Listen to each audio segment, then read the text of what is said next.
Саламатсыздар, урматтуу телекөрөрмандар, сиздер менен кайрадан актуалдуу маек программасы, аны мен Бөлөкбай Шеримбеков алып барам. Эгер карттар барактардын артка барактай турган болсок, мындан туура 35 жыл мурун тагыраагы, мындан 35 жыл мурун 15 февралда советтик жоокерлер кандуу Ооганстандан чыгарылган күн.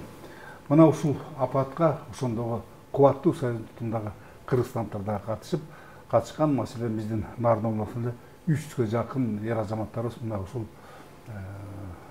кара марштарга аттанып тилекке каршы 14-тү кайра кайткан эмес, бирөөсү биринчи топтогу майып болгон, анан эми 8-и экинчи топтогу майып болгон.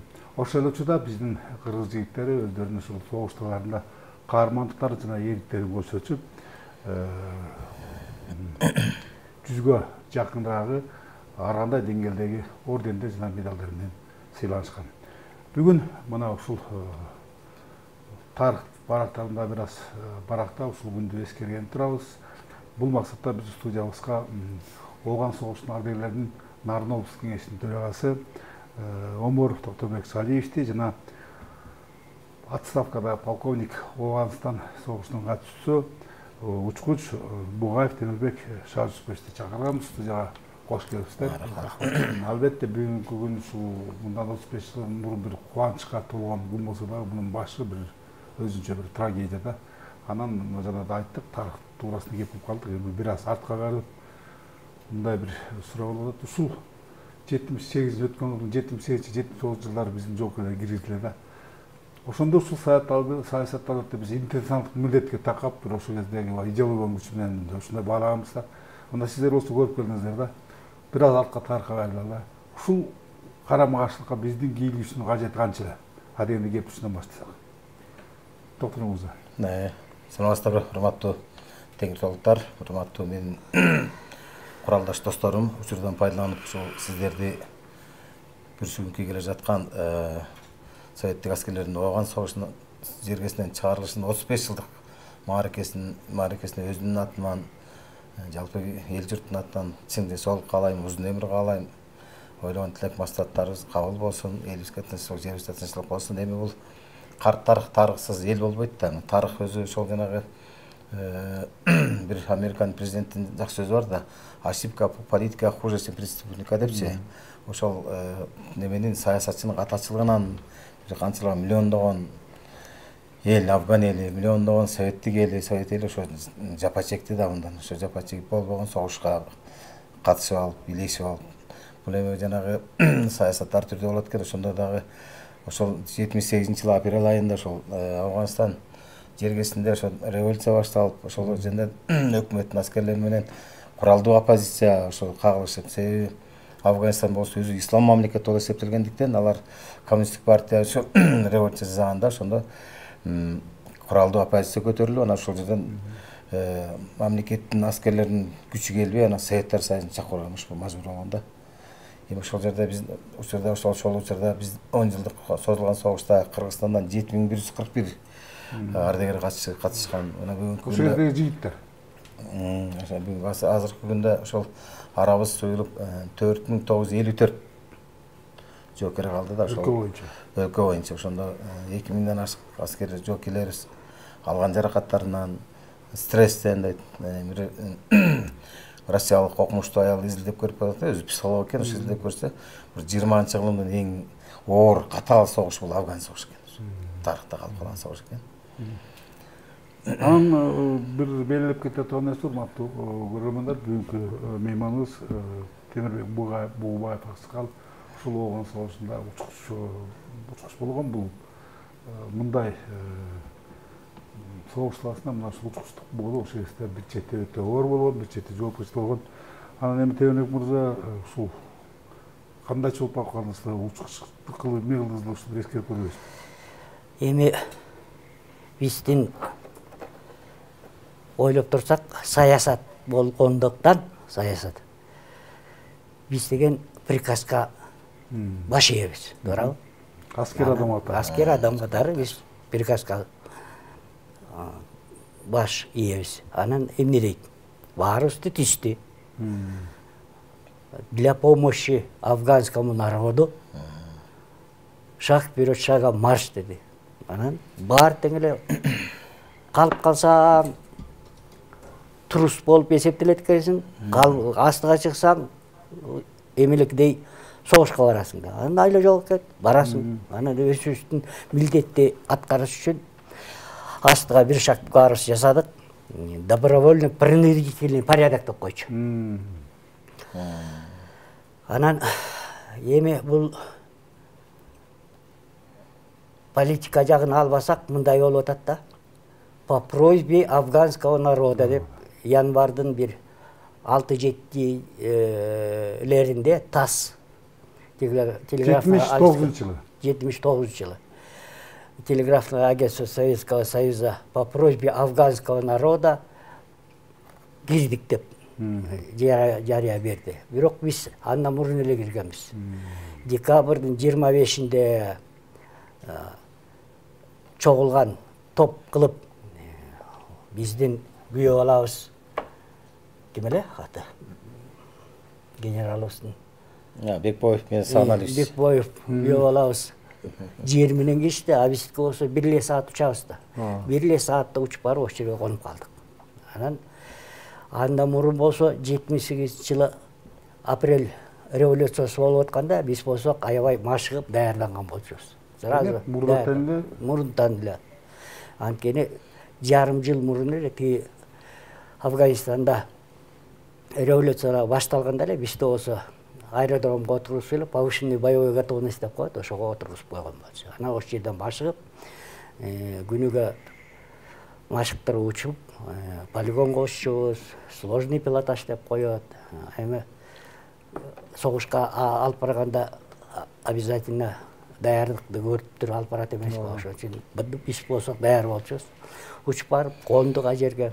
Кондусок эми Афган эли болсо жашоошу аябай начар экен биздикине караганда. Эл жакыр жашашат экен. Образование жок экен. Солдаттар деле өзүнчө неметип алып эле политпросветительная работа деп эле неметчи. Анан Советтер Союзунун немеси мындай болчу да. Кармаль Бабрак эмес беле президент. Аны болсо Коля Бобров деп коюшчу. Кубада болсо Фидель Кастрону Федя Кастров деп койчу. Ошентип деги ар кайсы мамлекетте орустар болсо өзүлөрүнүн өнөктөштөрү болуп, кичине социализм путин караган политиктер болсо ошолорду кичине Siz ошондо Афганистанда учукчу катары кызмат кылдыңыз да. Ооба.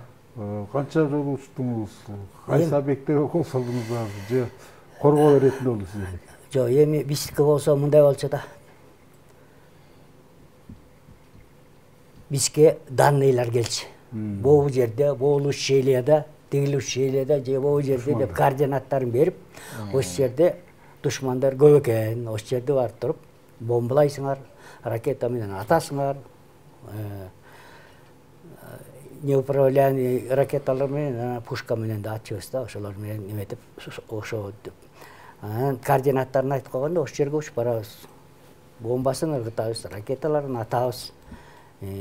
Бирок ал көп деле действие берчү эмес. Свободный охота деген учканыбызда свободный охота деген эреже бар болчу да. Ошол менен учуп барып көрөсүң, көрүнөт. Мисалы үчүн бир 250-300 километр учуп барганда 10 чакты, 15 чакты атчандар кетип барса, мынтыктан болсо, значит, алар ким? Душмандар. Анан ошолорду биз ошол жерден талкалачыбыз. 2 вертолет келчи, бирөө Ми-6 деген транспортный вертолет, бирөө болсо Ми-8 келип, ошол жердеги немелерин, куралдарын алып, калгандарын эметип алып, анан кайра учуп кетип калышчу. Эми андан бери мынакей 40 жылга чукул убакыт өтүп кеткен экен. Анан эми мына кийин биз социализмден түзөлгөн экономикасына өтүп баягы мамилебиз дагы бир көз карашты өзгөрдү. Эми мына сиздер ушул кан кечип көрүп келдиңиздер.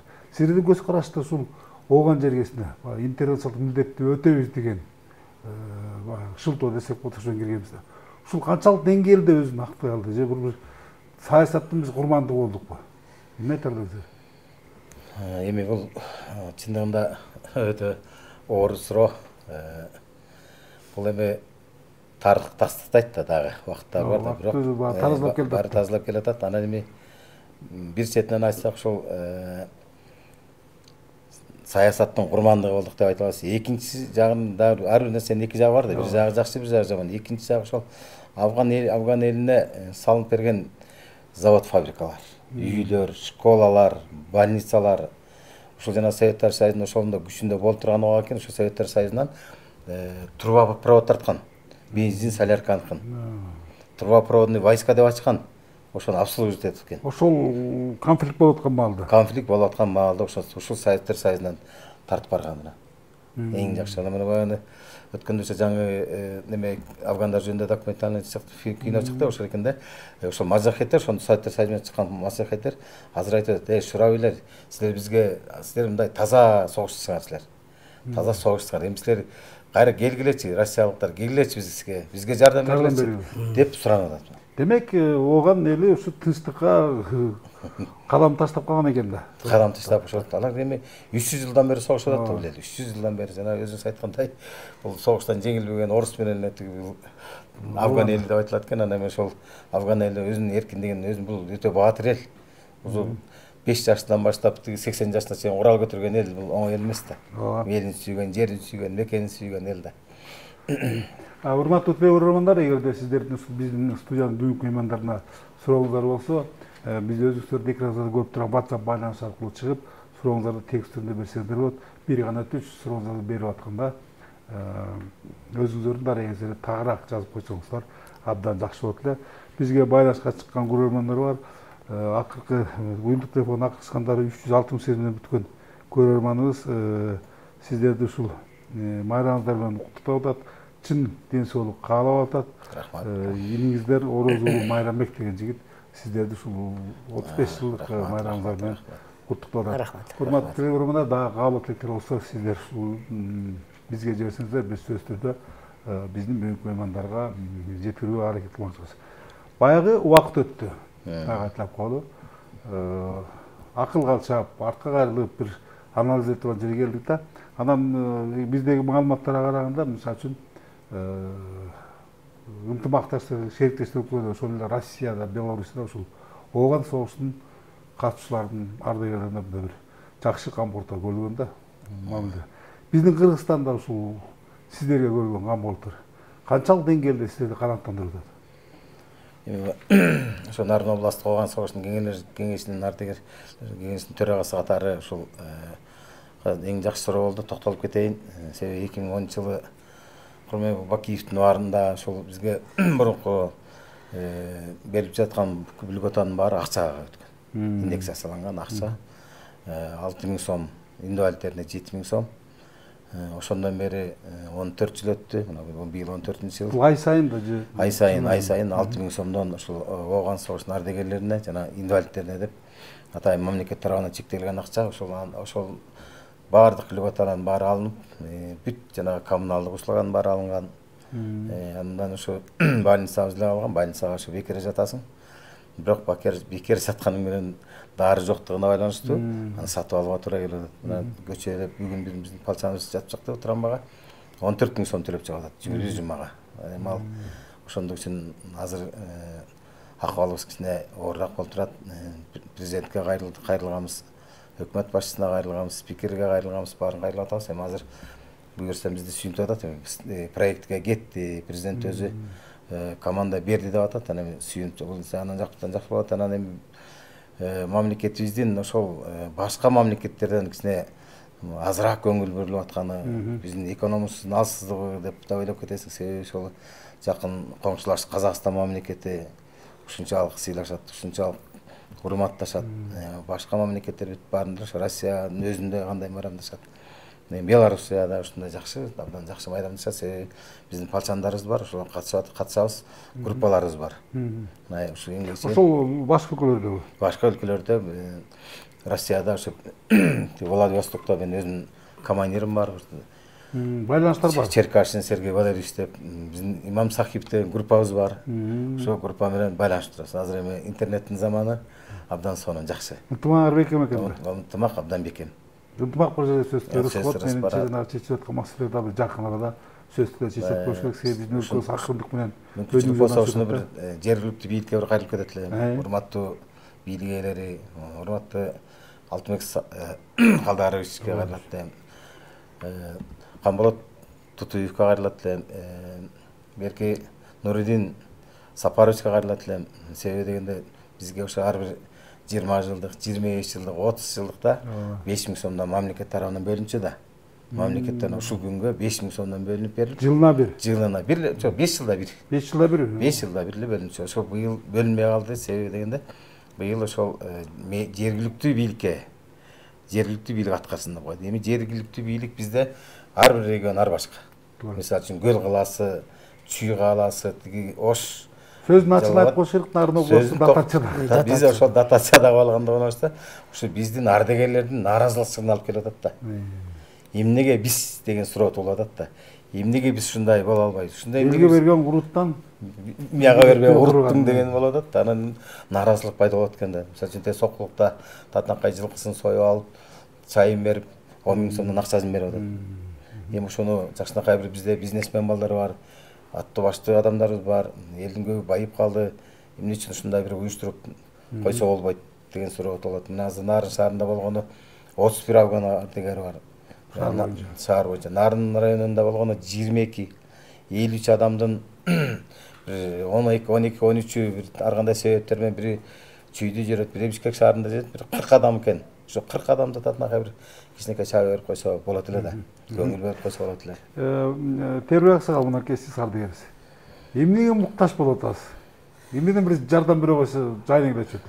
Ардагер катары айтсаңыз. Эми жардам деле кереги жок. Эки колум бүтүн, эки бутум бар.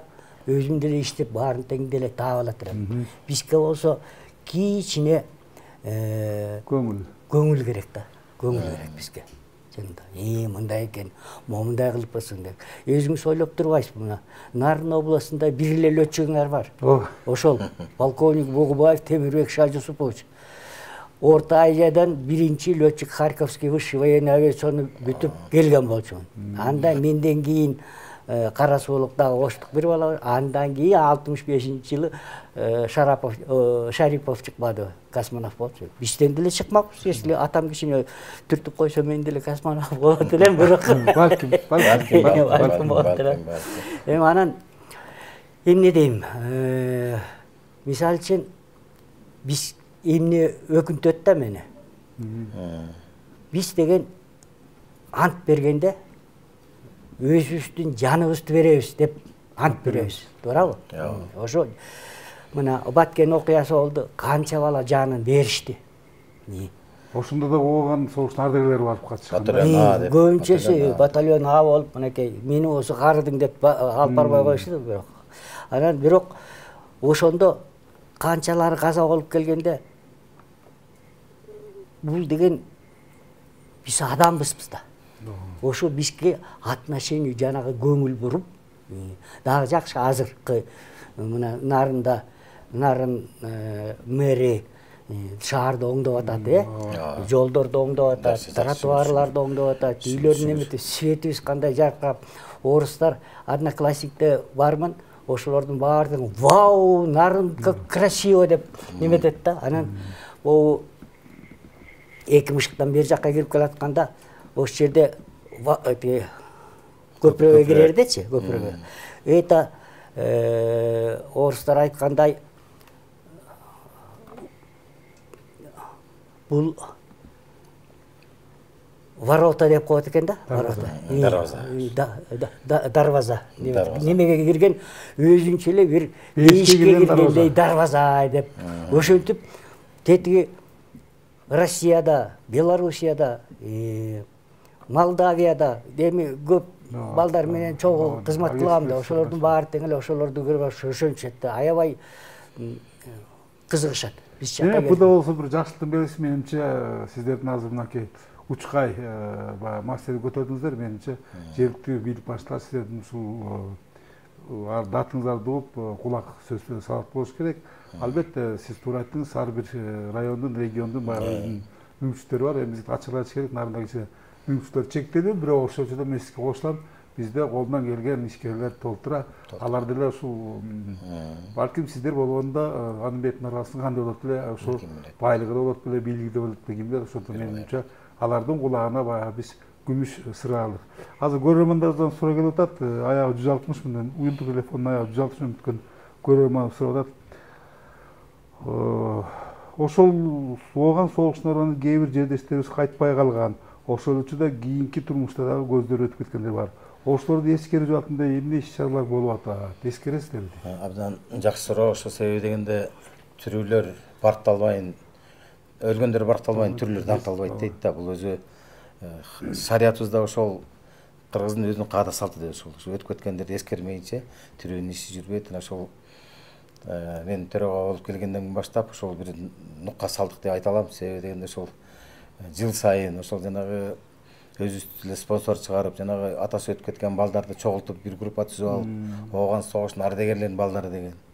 Быйыл мына 3-чү жылы жыл сайын ошолорду эскерип волейбол боюнча областтык аралык турнир өткөрөбүз. Мына өзүңүздөр тартып кеттиңиздер. Эми ошол жерде өтө чоң турнир. Бул балдарды эскерүү, Куран окутулат. Анан ошонун бирге эле ошол мектептин ашканасын алганбыз. Ошол мектептин директору улан агайга ыраазычылык билдирип кетиребиз. Ошол жанагы ошо биздин татынакай дасторконубузду даярдап берип, ошол жерден жалпы жана катышуучулар менен, алган согуштун ардагерлери менен жалпы бизде ошо Курандарды окутуп турабыз эскерип. Ушул социал Танктын астына да. Анан танктан сөзсүз Куран окутулат 15-февраль күнү. Митинг болгондо. Ушундай социал багыттагы дагы бир көрөрмандан суроо келип жатат. Менимче бул дагы жакшы суроолордун бири. Менимче ооган согушуна катышкан ардагерлердин көптөрү пенсияга чыгышты. Ошолор пенсияга чыкканда кандайдыр бир артыкчылыктар, жеңилдиктер болдубу? Пенсиясында кошумчалар болдубу дейт. Жок, андай эч кандай жок.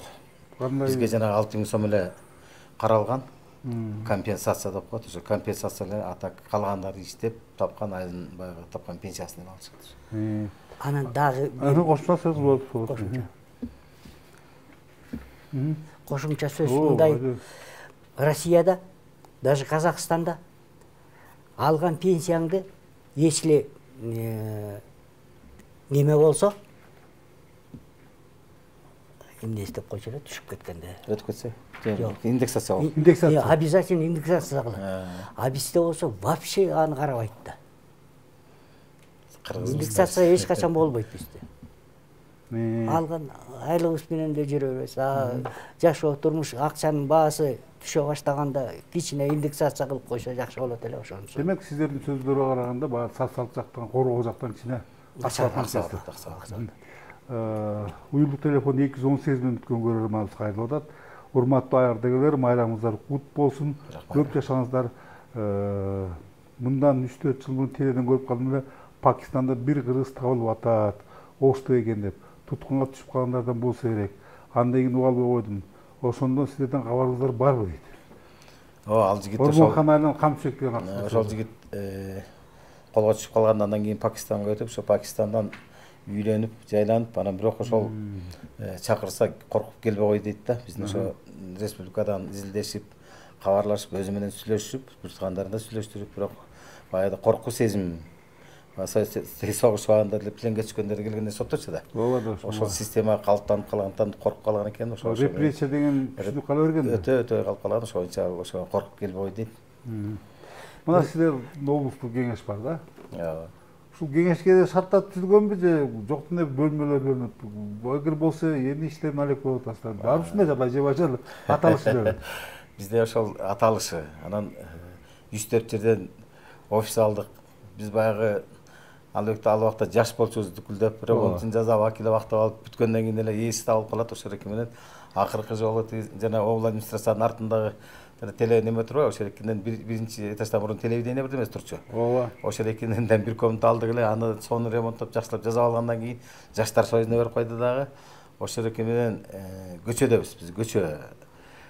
Демек кеңеш көчөдө иштейбиз. Анан эми дагы азыр тиги областтык кеңеш, аксакалдар кеңеши бар да. Ооба. Ошол Мамет Исаев тиги 60 агай байкенин астындагы ошол экилер менен азыр эми Ал кишилер менен да ынтымакташа албай аттык эле. Себеби ошол республикалык бюджеттен 400 000 акча бөлүнөт да.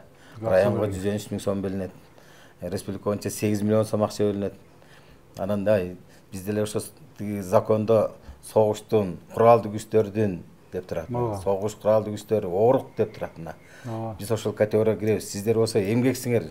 Сиздердин бул жерге эч кандай тесиңер жок деп баягы кээде ачуу калтырып деп айткан күндөр болду. Бирок бүгүн жакшы жыйын болду, абдан сонун болду. Бири-бирибизди түшүнүшү менен ынтымакка келе элеми. Уруша бергенден эмне пайда табасыз? Теңир тоолуктар уят болбойбузбу деп алар бизди түшүнүп, биз аларды түшүнүп, биз жакшы немеге келип алдык. Анан ошол экинин жакшынакай 2 комнат немеси бар. Буюрса ошо жакында дагы парктын жанындагы бул кинотеатрдын жанындагы зданияны алабыз деп ошол аракет кылып уже бүтүп калды дегенде кылып атышат. Ал бүтүп калса эми бака мамлекет эми азыр там-там кылышкан баладай да. Бутуна туруп келатат, жаңыдан туруп келатат. Ошол президентибиз Садыр Нуркожоев ошол болгон күч аракетин жумшап атат, көрүп атабыз. Кандай жолдор салынып атат, кандай оңолуп атат, айлыктар көтөрүлүп атат, пенсиялар көтөрүлүп атат. Эми ошол биз дагы ошол Ооган согуштун ардагерлери, ошо өзүбүздүн патриот жарандары катары ошо биз да сабырдуулук менен күтөбүз. Дагы эле үмүтүбүз бар. Дагы эле бизди эске алат, кантип эске албасын, ошо өзүнүн жарандары башка мамлекетте, ошо мусулман мамлекеттин барып ошол жерге барып коргоп, коштоп келген элди унутпаш керек дейм да. Анан ошол учурдан пайдаланып биздин Нарын элин, Нарын районунун элин ошо 15-күнү, 15 февраль күнү саат 10-до Нарын мамлекеттик академиялык драма театрына чакырат элем. Келип ошол биздерде иш-чарабыз болот, эскерүү күн болот. Ошол жерге келип катышып кетсеңиздер, сонан кетет элек. Дагы бир көрөрманыбыз уюлдук телефону 184 өткөн сиздин темаңызга улай айтат экен. Менимче Ооган согуштун ардагерлеринин алды 70-ке таяп калдыңыздар. Арты 60-та болсоңуздар керек. Сиздер деле аксакалдар кеңешине киресиздер. Ошондон силерге дагы каржылык колдоо көрсөтүлүшү керек дейт. Туура. Менимче туура айтып атат го. Эң сонун, тең туура. Рахмат. Анан мына 15 февралда да туура 2 күнүнөн 15 февраль болуп, ушул сөз түрдө бул бүтүндөй шериктешүүлүктөрдө сөз түрдө белгиленет. Баары тең ошол жылдарда бир ынтымакта бир иштей болуп ушу эми баягы интернет салтын милдетти өтөшкөн да. Анан биздин Нарын облусунда, Нарын шаарында, райондордо кандай бир иш-чаралар белгиленет дагы? Ар бир райондун центринде ошол белгиленет. Мисалы үчүн Ат башы районунда абдан жакшы уюштулуп атат. Буюрса ошо парад өткөргөн чат ошо аким өзү демилгени колуна алып, жакшынакай ошо окуучулардан ал жерде милиция органдары бар, ошолор менен жакшынакай бир парад өткөзөм деп атат. Бул эң жакшы идея ошол жерде. Башка райондордо да. Башка региондордо да ушундай иш-чаралар өтүп атат. Анан эң оору, эң татаал бул Нарын району. Же борбору жок. Же өз алтынчы немеси жок. Нарын шаарында жабышкан, Нарын шаары мэрия өткөрөт, булар ошо кошумча жанында эле жүрөт да. Бул ошо жанагы оордоп аткан ушул өзгөчө неме мындай маселелер чечилип албай атканда ошол да. Болбосо ошо Нарын району жакшынакай 23 афганец бар, ошо 23 афганец менен жакшынакай өткөрүп койсо да болот эле. Бизге бөлүнгөн убакыт дагы өзүнүн соңуна келип жетип калды. Суроолор өтө көп болду. Ошонун бир суроосун окуп коеюн, кыска жооп берсеңиздер. Ооган согуштун катчысы каза болуп калса кандай жардамдар берилет? Ушундай каралганбы дейт. Каза болуп калса кандай жардам берилет? Каралган. Ошол военкомат тарабынан, аскердик гарнизон тарабынан жанагындай салют атылып, почет неме менен коюлат да. Почетный караул менен коюлат. Материалдык колдоо. Материалдык фонд жок. Биз прокурор эмеспиз да анан. Эмесе биз дагы бир силерди ушу алдагы майрамыңыздар менен чын дилден куттуктайбыз. Чын эле бул ушул 15 февраль бүтүндөй ошондой советтер үчүн өтө бир даңазалуу күндөрдөн болгон. Албетте бир аз баягы маселелер бар экен. Мен ойлойм бул самдагы өлкөбүз өнүгүү жолуна түштү. Биринчи жолу бюджетибиз профицит менен болуп атат. Миллиарддар айтпас. Менимче сиздер сыяктуу ардагерлер көңүл сыртында калбаш керек. Ушу менен урматтуу теле-көрөрмандар, бүгүнкү Актуалдуу маек программасын интиктайбыз. Кайрадан көгүлтүр экран аркылуу амандашканча саламат болуңуздар. Рахмат, саламат болуңуздар.